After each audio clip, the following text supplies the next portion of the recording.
1300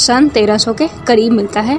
इस वक्त के एक बाज़नतीनी मौरख ने लिखा कि सन 1301 में बाज़नतीनी फ़ौज का सामना उस्मान नामी एक शख्स की फ़ौज से हुआ। जंग बाफयूस कहलाने वाली ये लड़ाई कुस्तुनतुनिया इस्तांबुल के करीब लड़ी गई और इसमें बाज़नतीनी फ़ौज को बुरी तरह शिकस्त हुई, लेकिन उस्मानियों का बाज़नतीनी सल्तनत की बराबरी करने में अभी बहुत वक्त था। और जब ऐसा हुआ तो उसके साथ ही एक ख़ानदान का अचानक गुमनामी से निकलकर इतना आगे आने के बारे में कई कहानियों ने भी जन्म लिया।